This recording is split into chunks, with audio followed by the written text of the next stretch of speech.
नमस्कार दोस्तों, स्वागत है आप सभी का हमारे चैनल पर। आज की इस वीडियो में हम 24 अगस्त 2026 के 20 सबसे महत्वपूर्ण करंट अफेयर प्रश्नों को विस्तार से एक्सप्लेनेशन के साथ में पढ़ेंगे। ये जो प्रश्न हैं आपकी आने वाली सभी आगामी प्रतियोगी परीक्षाओं के लिए बहुत ही महत्वपूर्ण है, इसलिए वीडियो को अंत तक ज़रूर देखना। चलो चलते हैं क्वेश्चन नंबर फर्स्ट की तरफ। यूएसए के किस राज्य की असेंबली ने 8 नवंबर को दिवाली डे घोषित किया है? तो इसका राइट आंसर है दोस्तों कैलिफोर्निया। देखिए, कैलिफोर्निया जो यूएसए में स्थित है, वहाँ पर बहुत अधिक मात्रा में हमारे यहाँ से इंडियंस रहते हैं। तो इसके लिए यूएसए में कैलिफोर्निया के अंदर जो है, वहाँ पे उन्होंने 8 नवंबर को दिवाली डे घोषित किया है, जिसका प्रतीक क्या माना गया है, क्या बताया है उन्होंने? बुराई पर अच्छाई की जीत। यह जो दिवाली है वह कार्तिक मास की अमावस्या को मनाई जाती है। तो दोस्तों, दिवाली डे 8 नवंबर कहाँ पे घोषित किया गया है? कैलिफोर्निया में। देखो, यूएसए के ही न्यूयॉर्क एवं न्यू जर्सी में 15 अगस्त को इंडिया डे घोषित किया गया था। कौन सा डे?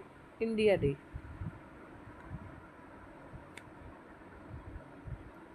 कितनी तारीख को? 15 अगस्त को। देखो, जो यूएसए है इसमें कितने प्रांत हैं अपने? 50 प्रांत हैं, जिसमें सबसे बड़ा प्रांत है अलास्का, जिसको हजारों द्वारों की घाटी कहा गया है, जो कि हवाई द्वीप पर स्थित है। और हवाई द्वीप कहाँ पर है? अपने प्रशांत महासागर में। उस हवाई द्वीप पर ही एक मौना जोआ ज्वालामुखी है। और देखो, यूएसए का ही एक शहर है, कौन सा? न्यूयॉर्क, जिसमें अभी इंडिया डे घोषित किया गया था 15 अगस्त को। उसको गगनचुंबी इमारतों का शहर कहा जाता है। न्यूयॉर्क जो है किस नदी पर स्थित है? हडसन नदी पर। कौन सी नदी पर? हडसन नदी पर। जिसमें किसका हेडक्वार्टर है? उसमें यूएनओ का मुख्यालय है। तो इसका जो राइट आंसर है वह है सी, कैलिफोर्निया। चलते हैं नेक्स्ट क्वेश्चन की ओर। त्रिशा जॉली और ज्ञात्री गोपीचंद ने BWF वर्ल्ड चैंपियनशिप में कौन सा पदक जीता है? तो इसका राइट आंसर है दोस्तों कांस्य पदक, यानी कि ब्रॉन्ज मेडल। देखो, BWF का जो संबंध है वह किससे है? बैडमिंटन से। किससे? बैडमिंटन से। और इसका आयोजन कहाँ किया गया था? इंदिरा गांधी स्टेडियम, नई दिल्ली में इसका आयोजन किया गया था, जो कि 30वें नंबर का संस्करण था। इसमें यह जो कांस्य पदक है, इन्होंने किस चीज़ में जीता? इसमें देखो, एक गेम हुआ था महिला डबल्स का, जिसमें खिताब जीता गया था। इसमें इसके सेमीफाइनल में इंडिया और चाइना, तो इंडिया इसमें हार गया था और चाइना जीत गया था। तो इंडिया की तरफ से ही इनको त्रिशा जॉली और ज्ञात्री गोपीचंद को कौन सा पदक दिया जा रहा है? कांस्य पदक दिया जा रहा है। देखो, 2025 में जो अर्जुन अवार्ड है, जो कि 2026 में दिए जाएंगे, वो भी इन दोनों को ही मिले थे। किस किस को? त्रिशा जॉली और ज्ञात्री गोपीचंद। और इस चैम्पियनशिप में ओवरऑल देखो कौन जीता था? तो देखो, मेल में तो फ्रांस के एलेक्स लेनियर जीते थे, और फीमेल में साउथ कोरिया की एन से यांग जीते थे। तो समझ में आया आपको? इसका राइट आंसर क्या है? ए, कांस्य पदक। नेक्स्ट चलते हैं। राष्ट्रीय अंतरिक्ष दिवस 2026 कब मनाया जाता है? राष्ट्रीय अंतरिक्ष दिवस 2026 कब मनाया जाता है? तो दोस्तों, इसका जो राइट आंसर है 23 अगस्त। देखो, 23 अगस्त को नेशनल स्पेस डे मनाया जाता है। और ये क्यों मनाया जाता है? देखो, 14 जुलाई 2023 को LVM 3rd M4 रॉकेट के द्वारा, जिसे हम बाहुबली कहते हैं, इसने चंद्रयान 3 मिशन को लॉन्च किया था। और 23 अगस्त 2023 को चांद के साउथ पोल पर, यानी कि दक्षिणी छोर पर, विक्रम लैंडर ने लैंडिंग की थी। और चांद के साउथ पोल पर इंडिया लैंडिंग करने वाला फर्स्ट कंट्री बना। जिस पॉइंट पर लैंडिंग की थी उस पॉइंट को नाम दिया शिव शक्ति पॉइंट। कौन सा नाम? शिव शक्ति पॉइंट। शिव शक्ति पॉइंट नाम दिया। और इसका जो रोवर था वह कौन था? प्रज्ञान रोवर था। इस शुरू किया गया, वह कब से किया गया? 23 अगस्त 2024 से। 23 अगस्त 2024 से इसे मनाना शुरू किया गया। अब तक देखो हमने 3 चंद्रयान लॉन्च कर दिए हैं, जिसमें फर्स्ट चंद्रयान 2008 में, सेकंड 2019 में और थर्ड है 2023 में। तो राष्ट्रीय अंतरिक्ष दिवस कब मनाया जाता है? 23 अगस्त को मनाया जाता है। नेक्स्ट है, भारत का पहला बड़े पैमाने का बायोपॉलीमर मैन्युफैक्चरिंग प्लांट कहाँ प्रारंभ होगा? तो इसका राइट आंसर है दोस्तों ए, उत्तर प्रदेश के लखीमपुर जिले में। देखो उत्तर प्रदेश का सबसे बड़ा जिला कौन सा है? लखीमपुर खीरी, जिसमें बायोपॉलीमर मैन्युफैक्चरिंग प्लांट प्रारंभ किया जाएगा। जिसमें क्या होगा कि गन्ने से चीनी बनाई जाएगी और इस चीनी को पॉलीलेक्टिक एसिड में बदल दिया जाएगा, जो कि एक तरह का प्लास्टिक है। और इसमें जो निवेश किया जाएगा इस प्लांट एसिड को बनाने में, तो वो है 3080 करोड़ रुपए का इसमें निवेश किया जाएगा। और भारत का पहला बड़े पैमाने का बायोपॉलीमर मैन्युफैक्चरिंग प्लांट है, जो कि अक्टूबर से शुरू होगा। लखीमपुर खीरी जो है वह यूपी का सबसे बड़ा जिला है और दूधवा राष्ट्रीय उद्यान भी यही है। कौन सा? दूधवा राष्ट्रीय उद्यान कहाँ है? लखीमपुर खीरी में। देखो यह जो प्लांट स्थापित किया गया है वह किसके द्वारा किया जाएगा? बलरामपुर चीनी मिल्स लिमिटेड के द्वारा, जिसकी क्षमता जो है वह कितनी होगी? 80,000 टन प्रति वर्ष होगी। तो दोस्तों भारत का सबसे बड़ा बायोपॉलीमर मैन्युफैक्चरिंग प्लांट क्या कहाँ बनेगा? उत्तर प्रदेश के लखीमपुर खीरी में। नेक्स्ट है, हाल ही में पृथ्वी पर सबसे पुराने जीवन के प्रमाण की खोज कहाँ पर हुई है? हाल ही में पृथ्वी पर सबसे पुराने जीवन के प्रमाण की खोज कहाँ हुई है? तो दोस्तों इसका राइट आंसर है बी, भारत में। और देखो भारत में कहाँ हुई है? झारखंड में। कहाँ पे? झारखंड में। और झारखंड में भी कहाँ हुई है? आपने एक नाम सुना होगा, सिंहभूम। वो पृथ्वी का जो समय है लगभग कितने साल पहले का माना जाता है? वह माना जाता है 4.6 अरब साल पहले पृथ्वी का विकास हुआ था। तब कौन सा युग था? प्लीटोसीन युग था। और अभी कौन सा चल रहा है? हेलोसीन युग चल रहा है। वर्तमान में जो चल रहा है वह कौन सा चल रहा है? हेलोसीन युग चल रहा है। इसके जो प्रमाण हैं वह कहाँ मिले हैं? सिंहभूम झारखंड में मिले हैं, जो कि लगभग 3.5 अरब साल पुराने हैं। अब तक प्राप्त सबसे पुराने जैविक निशानों में हैं, जो कि चट्टानों के अंदर मिले हैं। और ये जो चट्टानें बनी हैं वह किससे बनी हैं? चर्ट स्टोन से ये चट्टानें बनी हैं। और ये चट्टानें कितने साल पुरानी हैं?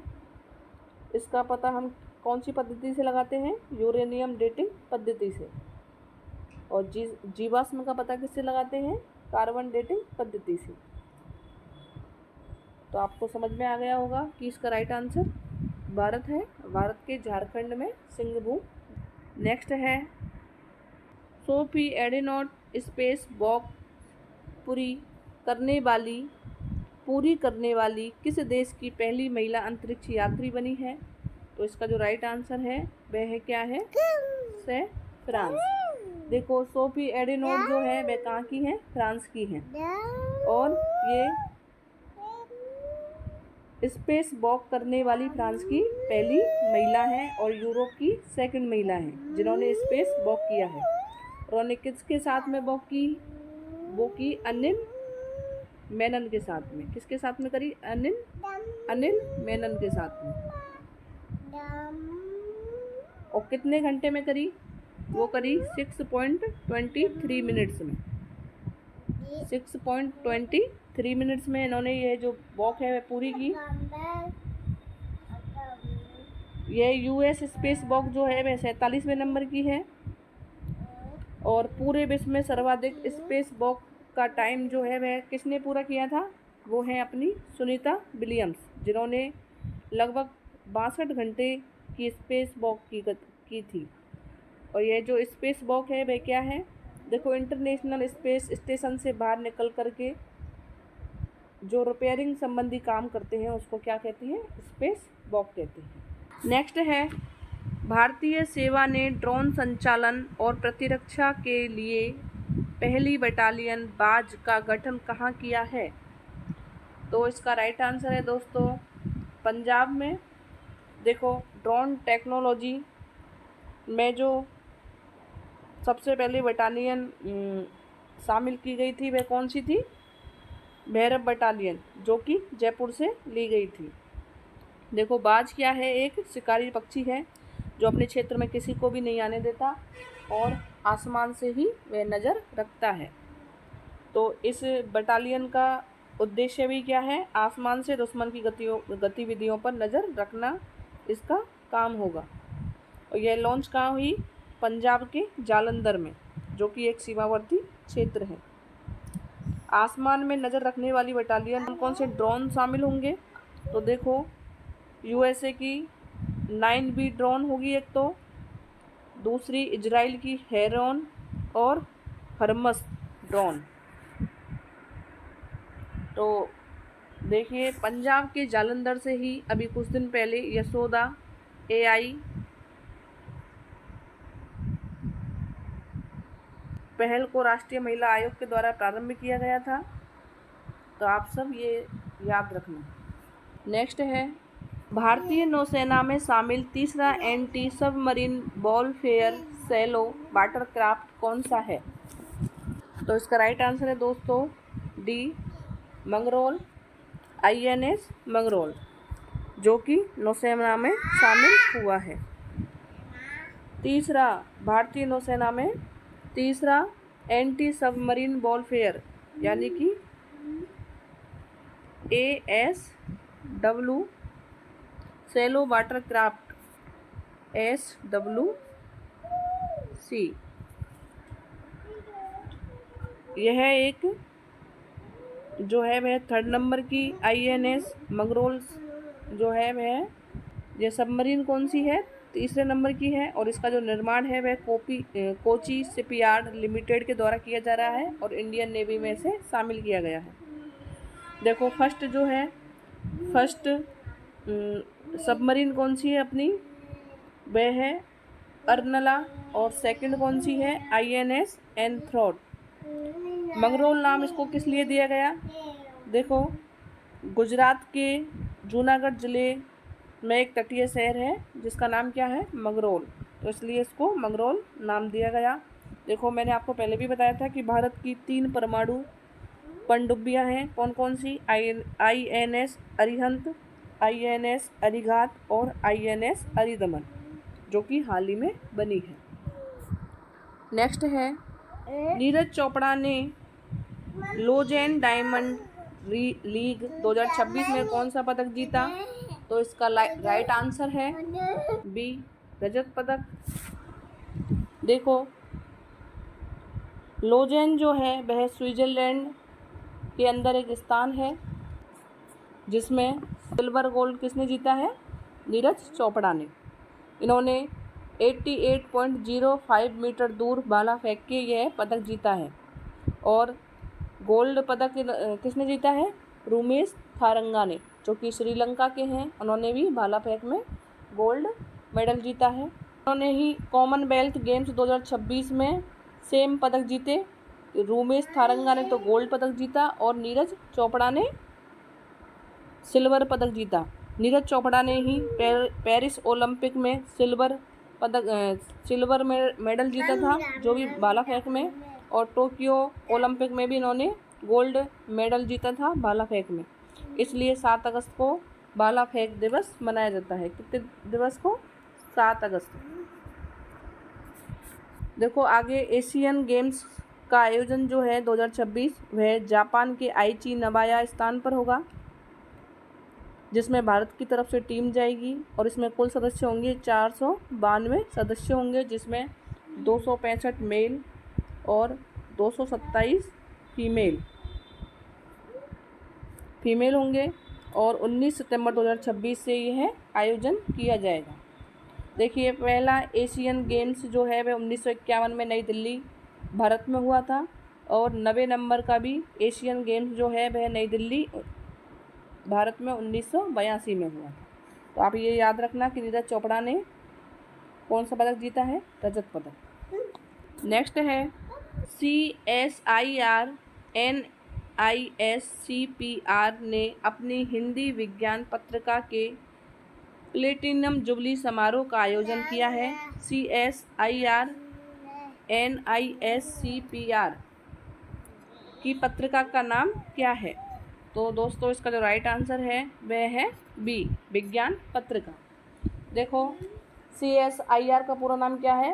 Counselling of scientific industrial research, जिसकी स्थापना 1942 में हुई थी और इसका जो हेडक्वार्टर है वह कहाँ है? नई दिल्ली में है। जिसके अध्यक्ष कौन रहते हैं? हेड कौन रहता है उसका? प्रधानमंत्री जी रहते हैं। और इसके जो संस्थापक थे वो कौन थे? शांति स्वरूप भटनागर। देखो शांति स्वरूप भटनागर नाम से भी एक अवार्ड दिया जाता है जो कि साइंस एवं टेक क्षेत्र में दिया जाता है और वह जो अवार्ड है वह शांति स्वरूप भटनागर अवार्ड के नाम से जाना जाता है। और इनके द्वारा ही 1952 में विज्ञान प्रगति पत्रिका जारी की गई थी, जिसके 75 साल पूरे होने पर प्लेटिनम जुबली मनाई गई है। इसकी पहली महिला निर्देशक कौन थी? नल्ला थम्बी।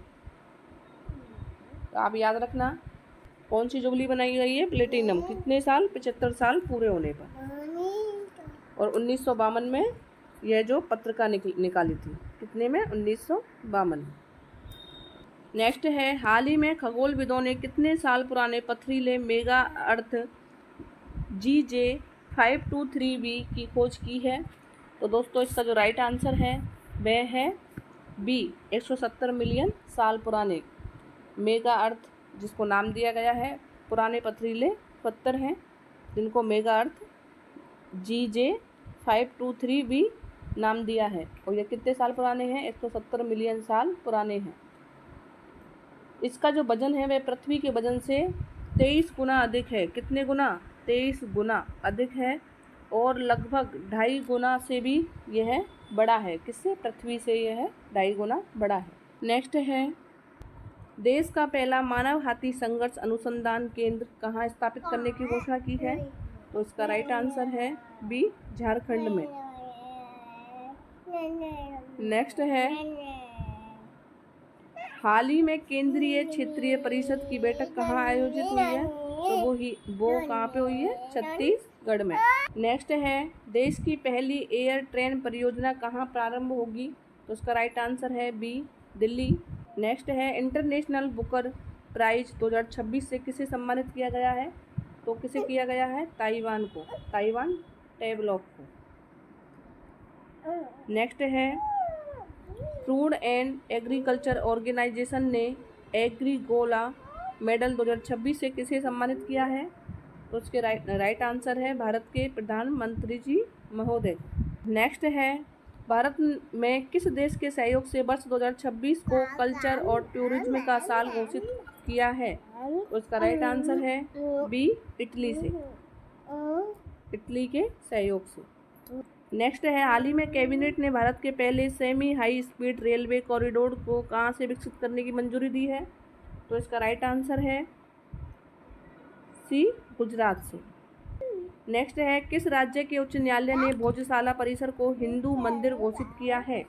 तो इसका राइट आंसर है ए, मध्य प्रदेश।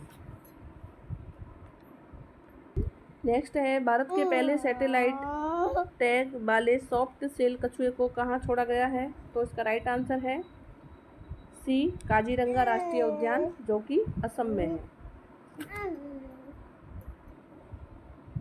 तो दोस्तों आज के 20 महत्वपूर्ण करंट अफेयर प्रश्न यही समाप्त होते हैं। उम्मीद है आपको सभी प्रश्न और उनके जो एक्सप्लेनेशन है वे अच्छे से समझ में आए होंगे। वीडियो पसंद आई हो तो लाइक ज़रूर करना और अपने दोस्तों के साथ शेयर करना, और ऐसे ही रोज़ाना महत्वपूर्ण करंट अफेयर के लिए हमारे चैनल को सब्सक्राइब करके बेल आइकन ज़रूर दबा दें।